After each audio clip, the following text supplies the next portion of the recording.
monde! Aujourd'hui, on se retrouve pour un troisième vidéo de vlog de grossesse. Je suis super contente que ce genre de vidéo vous plaise. Donc, je sais pas, c'est sûr que ça va pas plaire à tout le monde, mais j'ai quand même aimé ça, avoir beaucoup de vos commentaires et tout ça, de vos feedbacks sur mes deux derniers vlogs de grossesse. Donc aujourd'hui, on parle de la semaine 12 et de la semaine 13. Donc aujourd'hui, je suis à 13 semaines et 5 jours. Donc je vais vous expliquer en fait tout ce qui s'est passé dans les deux dernières semaines parce qu'il y a quand même beaucoup de choses différentes qui se sont passées. Donc si on commence en fait que la semaine 12, en fait, à 12 semaines et ce que je croyais 2 jours, j'ai été faire ma première échographie, donc pour la clarté nucale. Je sais qu'en France, c'est très différent un peu comment vous passez les échographies et tout ça, parce que je suis sur un groupe de mamans sur Facebook. Puis au Québec, principalement, on fait la première échographie est souvent autour de 12 semaines. Je sais beaucoup en France, vous faites des échographies de datation qui sont beaucoup plus tôt, là, des fois à 6 semaines et tout ça.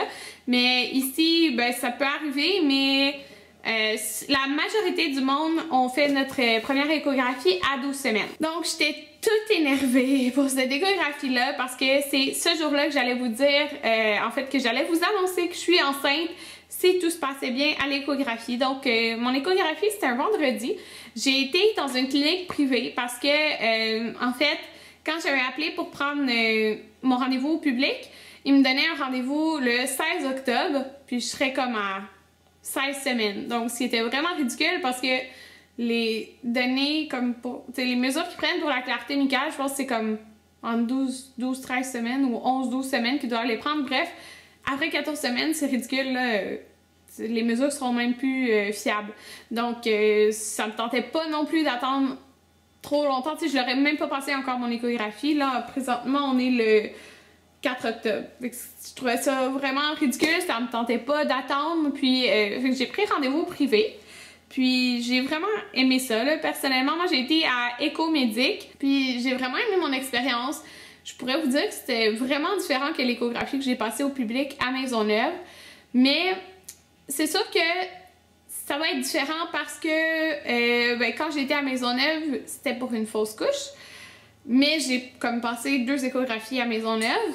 Mais l'expérience comme telle, si on oublie le fait que c'était pour une fausse couche, là, elle est très différente au public qu'au privé. Là. Au public, à Maisonneuve, en tout cas, comment c'était, c'est que tu avais le lit comme une civière, là, un peu, on pourrait dire. Puis, t'avais l'écran, mais l'écran était face à la technologue, pas face à toi. Il fallait comme tu twists pour pouvoir regarder. Puis, elle te parle pas pantoute, là, la technologue. C'est une technologue. C'est sûr qu'elle peut pas faire de diagnostic, mais l'échographie que j'ai faite au privé, c'est vraiment différent. C'est-à-dire que, premièrement, quand j'ai entré dans la salle, c'était super beau, super accueillant. Il y avait la technologue avec son ordinateur, mais tu avais un lit et c'était pas une civière. C'était comme un lit super confortable. J'étais couchée, puis j'avais un grand écran devant moi, puis l'Anthony était à côté, fait qu'il pouvait bien voir l'écran lui aussi. Puis, dans le fond, qu'est-ce qu'elle m'a expliqué, comment ça fonctionnait, c'est qu'elle allait tout regarder avec nous, puis qu'elle nous expliquait vraiment tout ce qu'elle voyait. Fait qu'elle nous expliquait vraiment là, tout ce qu'elle voyait. C'était vraiment le fun. T'sais. Elle nous disait ah, ça c'est son bras, ça c'est son cerveau, ça c'est la mesure de la clarté nucale, ça c'est son os nasal, parce qu'on a vu son os nasal. Donc j'étais très contente. Parce que ça, c'est une des choses justement qu'ils regardent pour la trisomie. Dans le fond, elle me dit s'il y a quelque chose qu'elle ne sait pas c'est quoi, ou une donnée qu'elle trouve comme anormale, supposons. Là, elle va chercher le médecin, puis lui, il va venir me voir, mais si tout est beau, le médecin n'a pas besoin de venir me voir. Et tout était beau. Elle disait que c'était un beau bébé, qu'on devait être contente, des parents contents, parce que tout semblait très beau. Donc, et elle me dit, là, elle m'a demandé, je pensais que j'étais à combien de semaines? J'ai dit 12 semaines et 2 jours, mais elle dit non, t'es à 12 semaines et 3 jours, selon les mesures. Donc, c'est pour ça que maintenant, je changeais mes semaines au mercredi, mais maintenant, ça change au mardi. Après ça, qu'est-ce que je faisais? C'est que j'ai été dans la salle d'attente. Elle nous a sorti comme 6 photos de l'échographie. Je vous les ai déjà montrées, alors je vous les remontrerai pas. Puis là, elle m'a dit d'attendre parce que le médecin, dans le fond, il allait vérifier comme toutes les images qu'elle avait prises, puis c'est lui qui notait comme les mesures, puis tout ça. Donc, puis là, j'ai eu ma feuille avec les mesures. Donc, c'était pas mal ça. Ça s'est super bien passé. J'ai vraiment aimé l'expérience. J'ai passé à l'avance. C'était très agréable comment c'était. Et que je suis vraiment contente d'avoir été là. J'ai justement pris mon rendez-vous pour ma deuxième échographie. Mais en fait, pour une échographie 3D à cet endroit-là, parce que, dans le fond, si tu veux une échographie 3D, il faut que tu ailles au privé. Puis on a décidé de la faire, on va la faire à la fin de la 20e semaine. Mais dans le fond, je suis sur une liste, donc au public, ils m'appellent durant le mois d'octobre, donc ce mois-ci, pour prendre mon rendez-vous pour le mois de novembre pour savoir le sexe. Fait que si le rendez-vous tombe avant ce rendez-vous-là, ben, je vais aller aussi au public pour savoir le sexe avant. Donc, c'est pas mal ça pour ce que j'ai écrit là, pour la première échographie. On a vu bébé bouger là, à l'échographie, puis il nous a fait un petit halo avec son bras, c'était vraiment cute. On voyait vraiment bien, fait que ça c'était bien le fun. Les vomissements. Je me rappelle pas si, je crois que quand je vous ai filmé le dernier vlog de grossesse, j'avais vomi une fois, ou j'avais pas vomi, comme un ou l'autre, mais j'ai vomi en tout 4 fois. Donc, 3 fois étant en mangeant des pâtes. Mais des pâtes avec une sauce à la viande, tomates et tout ça. Donc, je pense que je digère juste pas les tomates. Parce que les 3 fois que j'en ai mangé, puis c'était pas la même sauce. Fait que les 3 fois que j'en ai mangé avec la sauce, j'ai vomi. C'est un peu dégueulasse, là, mais je m'en suis pas sauvée, j'ai vomi.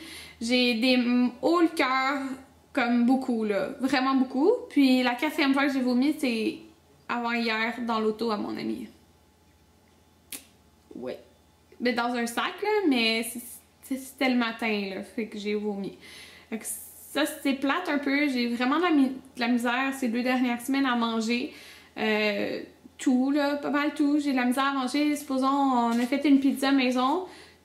Puis le lendemain, j'ai mangé comme une pointe, là. Puis je pense que ça m'a pris 1 heure manger la pointe en la coupant en petits morceaux parce que j'avais de la misère.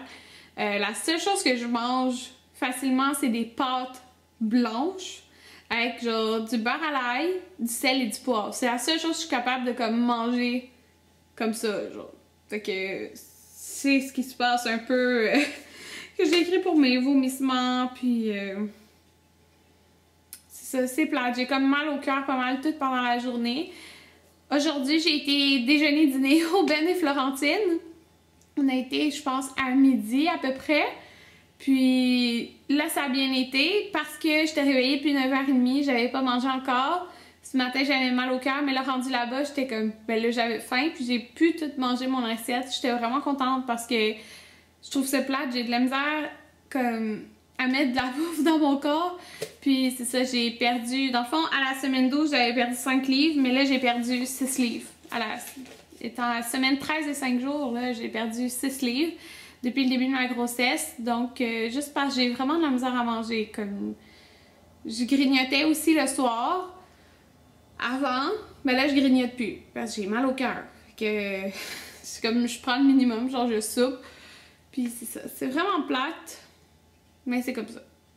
Mais je me dis que je m'inquiète pas pour la perte de poids, parce que c'est sûr que je vais en reprendre après, là, quand que les hauts de cœur et tout ça vont partir.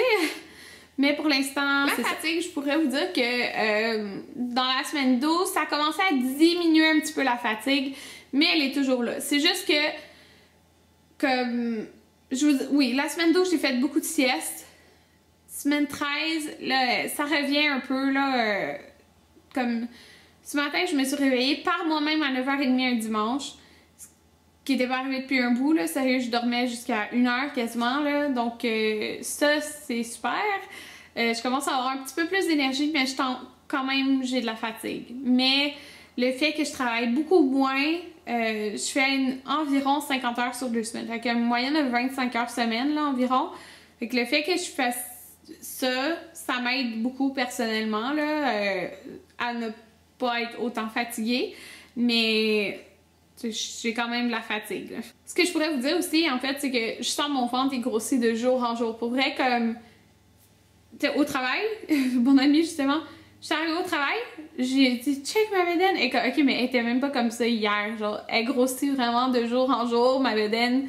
J'aime ça sentir mon ventre, ça me dérange pas de voir mon corps changer. Pour l'instant, j'aime vraiment ça, comme de plus en plus que ça paraît. J'ai encore acheté des vêtements de maternité comme la semaine passée, puis cette semaine. Mais en fait, cette semaine, c'est un cadeau de ma mère. Je suis fou contente. Mais ouais, c'est grossi de jour en jour mon ventre. Puis les vêtements de maternité, en fait, là, je serais pas obligée d'emporter les vêtements de maternité. Mais mes seins sont rendus tellement gros qu'il n'y a pas aucun chandail qui fait sans que mes seins sortent. Sauf que là, comme ça, c'est une chemise de maternité. Puis là, mes seins ne sortent pas. Genre, ils restent dans mon chandail. Puis les pantalons de maternité, c'est tellement confortable, comme c'est tellement moins agréable d'avoir comme une bande en dessous de la bédaine ou qui touche un peu à la bédaine. C'est pas agréable pour mon petit bedon. Donc j'aime mieux avoir des pantalons de maternité juste parce que c'est plus confortable. Donc c'est pas mal ça. Mais je vais vous faire une vidéo achat de maternité peut-être tantôt. Parce que j'ai quand même pas mal de choses que j'ai achetées. Hier, à 13 semaines et 4 jours, j'étais en train de faire de me faire poser des extensions de cils, et que j'étais couchée sur une genre de table chaise, table lit, en tout cas. Puis, pendant 1 heure, puis dans le fond, elle me posait les cils. Fait que j'avais juste les mains sur mon ventre tout le long. Puis j'ai senti bébé pour la première fois, ok? Mais j'ai pas senti des mains, des pieds, là, c'est pas ça. Tu sens comme des bulles éclatées dans ton ventre. Là, au début, j'étais comme, qu'est-ce que c'est ça? Genre, j'ai pas... C'est pas que j'ai faim, là, j'ai pas faim. Fait que genre, je touchais mon ventre, puis genre, ça se déplaçait, là. J'étais comme... Tu sais, ça arrêtait, ça recommençait. Mais genre, je sentais vraiment... C'était comme si c'était des petites bulles qui éclataient dans mon ventre. Puis on m'a dit, c'est justement... C'est ça, genre, qu'on ressent un peu. Fait que j'ai ressenti ça, puis je trouvais ça vraiment le fun. Parce qu'on dirait, je suis comme, ah, bébé est là, puis bébé, il va bien. Fait que... C'est ça, parce que oui, j'ai toujours peur de faire une fausse couche, même si je suis rendue à bientôt 14 semaines. Ça me fait peur, ça me fait peur, ça me fait peur. J'espère que j'en ferai pas, là, mais ça fait peur. J'ai oublié de vous mentionner, je pense, dans mon dernier vlog de grossesse, je me suis inscrite à des cours prénataux avec Anthony. En fait, c'est que j'ai appelé à mon CLSC, puis là, ils m'ont dit que c'était pour moi qui accouche en avril, ça serait pour janvier. Dans le fond, c'est 3 mardis, comme de 6 à 8, quelque chose genre, ou 6 à 8 et demi, je me rappelle plus, là, au mois de janvier, comme au CLSC, là. Et que c'est des cours prénataux, donc je me suis inscrite, c'est ça, les 3 mardis du mois de janvier. Mais là, elle m'a dit, si tu veux, comme il y a une séance aussi, comme information un peu sur l'allaitement pour les futures mamans. Donc, moi, ça serait comme la séance du mois de janvier. Donc, je vais être comme avec des mamans de mon genre de mon nombre de semaines, là.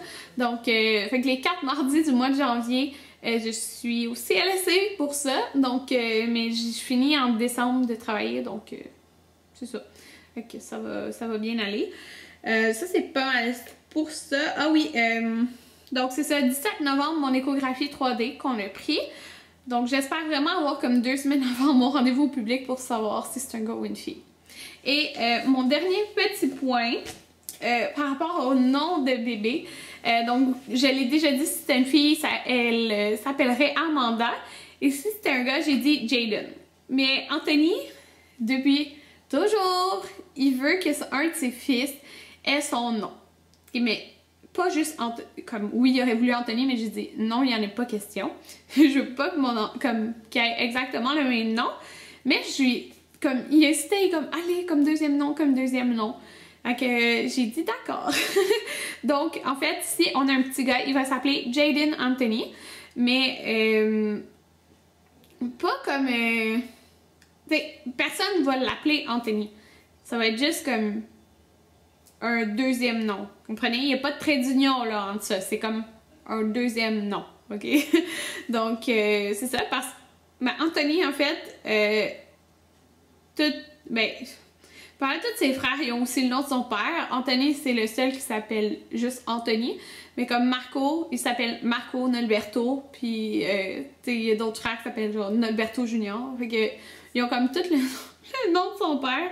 que Anthony, il voulait vraiment me donner, puis il a dit, tu sais, juste un, je veux qu'un gars ait aussi mon nom.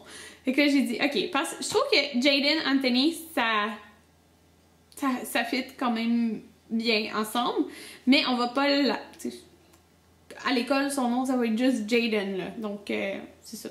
Donc, si c'est un petit gars, il sera Jaden Anthony. Anthony était tellement content quand j'ai dit ok, là. Il m'a pris dans ses bras, il était comme merci, merci. J'étais comme, mais là, si c'est une fille, ça s'appellera pas Amanda Anthony, là. Il est comme, eh non. Donc, en tout cas, c'est ça. Fait que c'est juste une petite anecdote que je voulais vous partager. C'est ça. J'espère vraiment que les vlogs de grossesse, ça vous plaît toujours. Et on se revoit dans... Je trouve qu'aux 2 semaines, c'est bien faire les vlogs de grossesse. Parce qu'il y a quand même des choses qui changent que je peux vous parler. Mais chaque semaine, ça ferait peut-être un petit peu trop. Donc, j'aime bien ça aux 2 semaines. Alors, c'est tout. On se revoit dans une prochaine vidéo. Bye tout le monde!